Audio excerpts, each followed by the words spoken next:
In the previous video, we used data and linear regression to show that if a team scores at least 135 more runs than their opponent throughout the regular season, then we predict that the team will win at least 95 games and make the playoffs.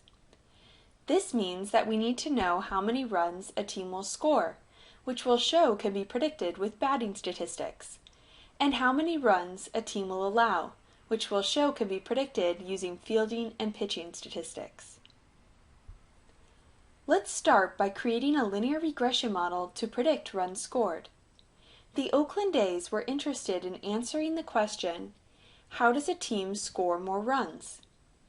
They discovered that two particular baseball statistics were very predictive of runs scored: on-base percentage, or OBP, and slugging percentage, or SLG. On-base percentage is the percentage of time a player gets on base, including walks. Slugging percentage measures how far a player gets around the bases on his turn and measures the power of a hitter. Most baseball teams and experts have historically focused on batting average, which measures how often a hitter gets on base by hitting the ball. It's similar to on-base percentage but excludes walks. The Oakland A's claimed that on-base percentage was the most important statistic for predicting runs, that it doesn't matter if a player gets on base by hitting the ball or walking, just that they got on base. They also claimed that slugging percentage was important, and batting average was overvalued. Let's see if we can use linear regression in R to verify which baseball statistics are important for predicting runs scored. In the previous video, we created our dataset and called it Moneyball. In our R console, let's take a look at the structure of our data again using the str function. Our dataset has many variables, including runs scored, RS, on-base percentage, OBP, slugging percentage, SLG, and batting average, BA.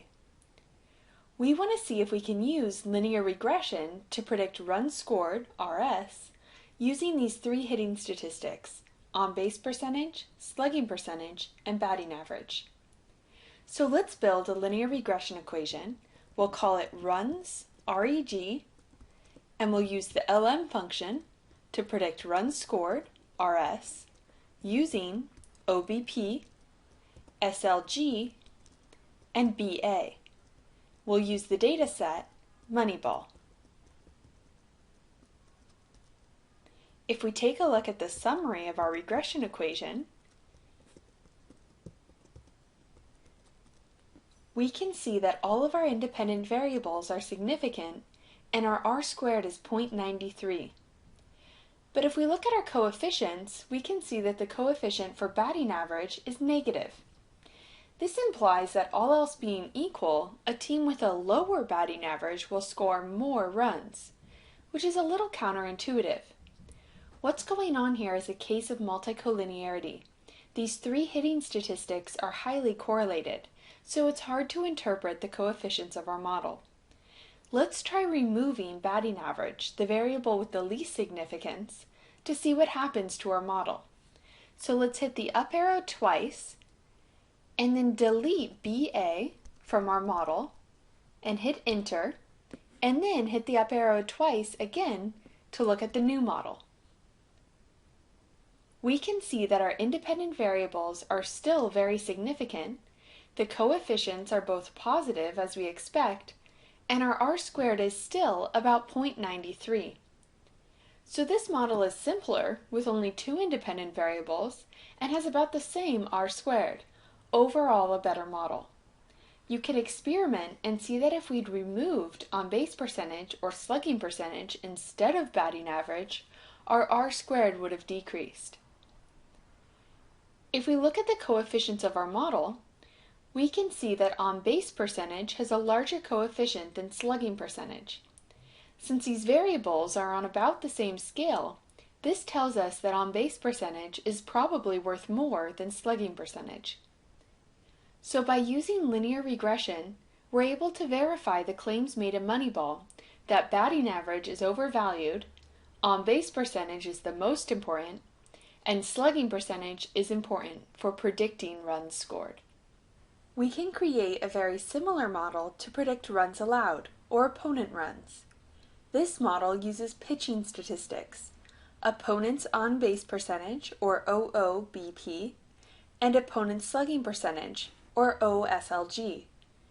These statistics are computed in the same way as on-base percentage and slugging percentage, but they use the actions of the opposing batters against our team's pitcher and fielders.